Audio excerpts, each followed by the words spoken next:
नमस्कार दोस्तों, मेरा नाम जियो साइट है और आज हम फिर से एक बड़े ही अजीब न्यूज़ की बात करेंगे जियो पॉलिटिकल सिनेरियो में। अब यूएस के एक सेनेटर का नाम ग्राहम है। सेनेटर ने ये कहा है कि economic bunker buster against Russia, India and China. अच्छा, सेनेटर का मतलब पहले तो यूँ समझिए कि सेनेटर होता है उनका मेंबर ऑफ पार्लियामेंट और उनका नाम है ग्राहम। अब इस आर्टिकल में और मैं आपको एक वीडियो भी दिखाऊंगा, उन्होंने ये कहा है कि हम प्रेसिडेंट को एक ऑप्शन देना चाहते हैं, इकोनॉमिक ऑप्शन देना चाहते हैं, ताकि वो पुतिन को टेबल पे ला सके। अब यार, अपने आप में ये स्टेटमेंट इतनी अजीब है ना, मैं आपको क्या बताऊं। क्योंकि पुतिन की बात हो रही है, चाइना की बात भी थोड़ी सी समझ आती है, लेकिन इंडिया यहाँ कहाँ से आ गया ये समझना बहुत ही ज़्यादा इम्पोर्टेंट है। आपको मैं पहले वीडियो दिखाता हूँ, हम फिर बात करते हैं। How does this affect Russia? I've got 84 co-sponsors for a Russian sanctions bill that is an economic bunker buster against China, India, and Russia for their brutal invasion, Russia's brutal invasion of Ukraine. I think that bill's going to pass. We're going to give President a waiver. It'll be a tool in his toolbox to bring Putin to the table. Is it time to vote on that bill? It's time to vote. Putin is getting worse, not better. Give the president a bunker buster tool economically to get Putin to the table. Putin is more aggressive, not less. It's time to change tactics. देखिए, यहाँ पे video पे जो आपको भी दिखे हैं, इनका नाम है Linsey Graham. Linsey Graham south Carolina के सेनेटर हैं और ये रिपब्लिकन पार्टी से। ये पोस्ट काफ़ी टाइम से, अगर मैं गलत नहीं हूँ तो शायद 2003 से या कुछ इस तरीके से, बहुत ही सीनियर मेंबर ऑफ पार्लियामेंट या फिर वो अपने सेनेटर रहे हैं। और इस व्यक्ति ने एक ऐसा अजीब स्टेटमेंट एक ऐसे इंटरव्यू में दिया है। देखिए, अलग अलग मैं आपको न्यूज़ चैनल्स की ये चीज़ें दिखा रहा हूँ। यहाँ पे भी लिखा गया है कि India is caught in cross hairs of US bill against Russia. सवाल तो ये है यार, मतलब अगर आप मुझसे पूछें तो मुझे बड़ा आश्चर्य होता है कि यूएस के सेनेटर, एक इतना बड़ा व्यक्ति जो इतने टाइम से ऐसे पोस्ट को होल्ड कर रहा है, वो इंडिया के बारे में उसी तरीके से बात करता है जैसे वो चाइना और रशिया के बारे में बात करता है। देखिए, चाइना रशिया का तो समझ आता है क्योंकि रशिया हमेशा से ही एक एंटी अमेरिकन कंट्री रहा है और यूएस का सबसे बड़ा अगर कोई एनिमी रहा है पूरे ग्लोबल सिनेरियो में, वो हमेशा से रशिया रहा है। चाइना भी उस रेस में जुड़ गया। अब इंडिया कहाँ से आता है ये समझना मतलब अपने आप में बड़ा अजीब सा आपको लग रहा होगा, बट मैं आपको बताऊं ये एक्चुअली अजीब नहीं है। आप अगर ये सोच रहे हैं कि यार इंडिया और जैसे यूएस के बीच में तो रिलेशंस बहुत अच्छे हैं, और बात आपकी सही भी है, क्योंकि हम एक तरीके से समझ सकते हैं इंडियन अमेरिकन अलायंसेस के हम शायद एकदम पीक पे चल रहे हैं। मतलब रिसेंट अगर आप डील्स देखेंगे आपको समझ आएगा। जैसे मान लीजिए ये US India civil nuclear agreement हो गया, या फिर आप GSOMIA की बात करेंगे, फिर उसके बाद लेमुआ हो गया, फिर आप कॉमकसा की बात करिए। ये इतने सारे हमने इम्पोर्टेंट ट्रीटीज साइन कर रखी हैं, उसके बाद कैसे इंडिया के बारे में ऐसी बात कर सकते हैं। देखिए जनाब, सच्चाई ये है कि इस बात से फ़र्क नहीं पड़ता है कि सामने वाला देश आपका कितना करीबी है।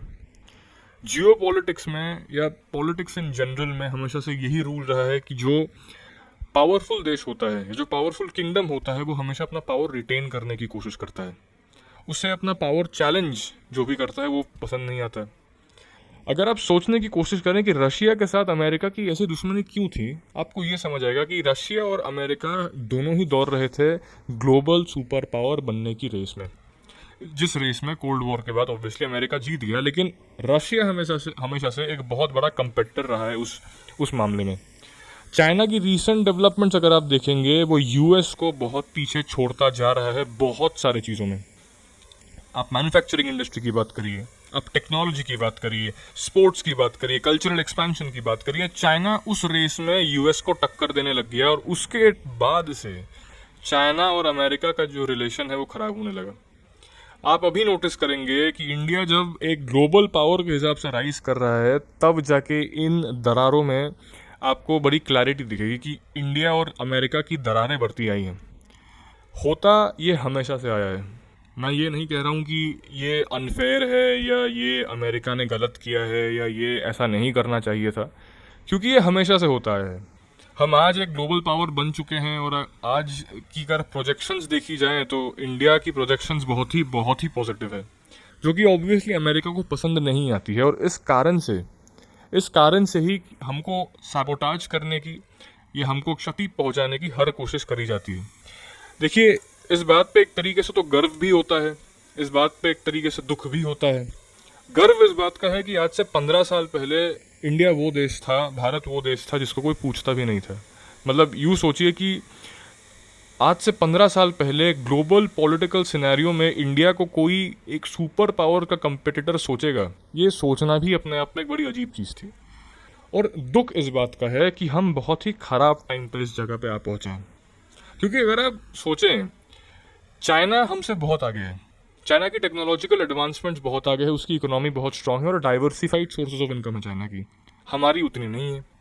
हम ग्लोबल ट्रेड पे यानी इंपोर्ट्स पे बहुत डिपेंड करते हैं, हमारी बेसिक नेसेसिटीज जैसे ऑयल, इसके इंपोर्ट्स में। आप रशिया की बात करिए, रशिया हमेशा से ही यूएस सैंक्शंस के अंडर रहा है और उसने उस सैंक्शंस के अंडर इतना सही तरीके से जीना सीख लिया कि वो उसके अंडर ही फ्लरिश करता रहेगा। वो अपने आप में इतना ऑयल बनाता है कि उसको इंपोर्ट करने की ज़रूरत नहीं पड़ती। प्रॉब्लम यह है कि इंडिया पहुंच चुका है एक बहुत ख़राब टाइम पे, जहां ईरान और इजराइल के कॉन्फ्लिक्ट के बीच में ये सैंक्शन लाए जा रहे हैं। आपको मैं अभी स्क्रीन पे जो दिखा रहा हूँ, इसका नाम है straight of Hormuz. Straight of Hormuz जनाब एक बड़ा ही इंटरेस्टिंग चोक पॉइंट है। इसमें ग्लोबल ट्रेड की अगर आप बात करें, global natural resources, for example natural gas का 1/3 और ऑयल का 1/5 ग्लोबल कार्गो यहाँ से शिप होता है। यानी कि 33.3% गैस और 20% ऑयल इस छोटे से पतले से एरिया से निकलता है। प्रॉब्लमेटिक बात जनाब ये भी है कि ईरान एक बड़े ही स्ट्रैटेजिक तरीके से, ईरान की मिलिट्री इस पूरे चोक पॉइंट को रातों रात ख़त्म कर सकती है। रातों रात सारी की सारी कार्गो जो गल्फ एरिया से बाकी देशों में जाती थी अरेबियन सी के थ्रू, वो एक रात में ख़त्म हो सकती है।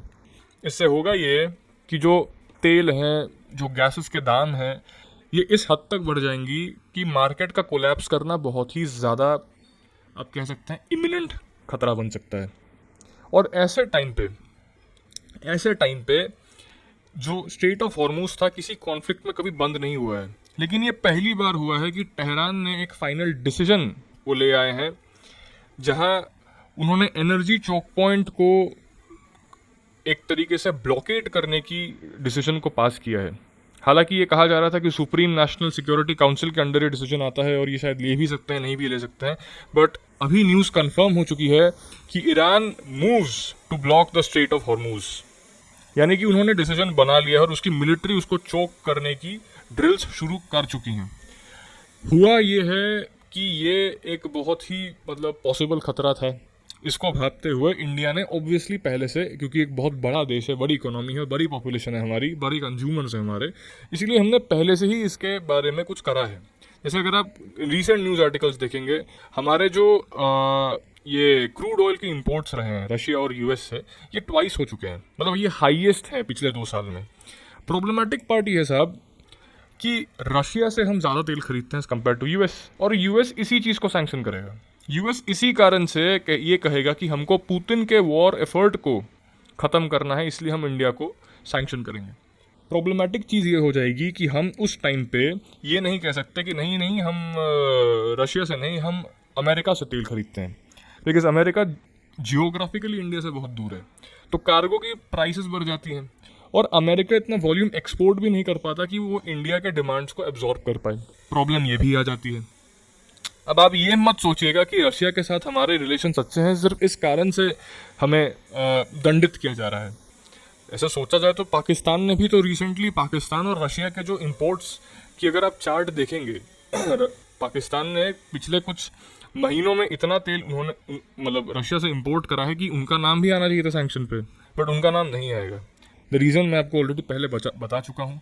ये दोस्ती यारी का कोई, या फिर कोई भला करने का, या फिर कोई मॉरल ग्राउंड का रीज़न नहीं है। रीज़न ये है कि आज इंडिया एक पावरफुल देश है, कल को अमेरिका को वो चैलेंज कर सकता है और अमेरिका को वो बात पसंद नहीं है, और सीधे सीधे इसी तौर पे और इसी कारण से, सिर्फ इस कारण से हमें इसका खामियाजा भुगतना होगा। अब मैं ये बात दुखद इसलिए कह रहा हूँ क्योंकि we have a very long way to go. इसमें सरकार का, आपके और मेरे जैसे नागरिक का इसमें बड़ा योगदान होना बहुत ही ज़्यादा ज़रूरी है। बिकॉज अगर हम आज से इस टाइम से अगर हम इस देश को आगे बढ़ाने की बात नहीं करेंगे तो कल को हमारे पास ना अमेरिका बचेगा और कल को ना हमारे पास खुद की इतनी कैपेबिलिटी बचेगी कि हम खुद इतना आगे पहुंच सकें। तो आपसे दरख्वास्त है कि आप इस देश में किसी भी तरीके से अगर आप इन्वॉल्व हैं, मैं ये नहीं कह रहा हूँ कि आप पॉलिटिशियन हैं, ब्यूरोक्रेट हैं, सिविल सर्वेंट है तभी आप इम्पोर्टेंट है, आप डॉक्टर हैं, इंजीनियर है तभी इम्पोर्टेंट है। आप कोई भी हो सकते हैं।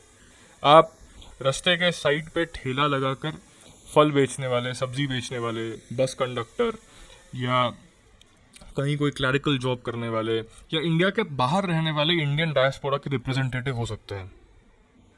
मेरा आपसे ये रिक्वेस्ट है कि please understand that you are important for this country. मेरे हिसाब से the most right now, the most आपके देश को आपके सहायता की सबसे ज़्यादा ज़रूरत है। जब ये ऐसी वीडियोस बाहर आती हैं कि इंडियंस बाहर जाके कचरा फैला रहे हैं या बाहर जाके उन पे ऐसे हैरासमेंट के एलिगेशंस लगते हैं, रास्तों को ब्लॉक करके पार्टियां कर रहे हैं, तो हमारे देश की क्या ऐसी इज्जत बच जाती होगी। ये सरकारी दफ्तरों पे इतना करप्शन है, ब्रिज बनती है उसका 1/3 पैसा ब्रिज पे लगता है, 2/3 पैसा किसी के जेब में जाता है। इन तरीके के करप्शंस हैं। ये सारी चीज़ें जब तक इस देश से नहीं हटेगी हम चाइना और रशिया के खेमे में नहीं आएंगे। बड़े सीधे तौर पे समझिएगा जनाब, अमेरिका ने हमको छोड़ दिया है। अमेरिका हमको एक तरीके से एक कंपेटिटर की तरफ से देखता है और कंपेटिटर मतलब एनिमी है उसके लिए। वो हमको एज एन एनिमी देखना शुरू कर चुका है। सीधी बात यह है, we are on our bloody own right now. Please understand, it's your and my responsibility equally to take this country to the next level. अगर आपको ऐसे ही वीडियोस देखने हैं प्लीज़ सब्सक्राइब करिए और अगला वीडियो किस बारे में होना चाहिए इस बारे में कमेंट ज़रूर करिएगा। आज के लिए इतना ही। जय हिंद।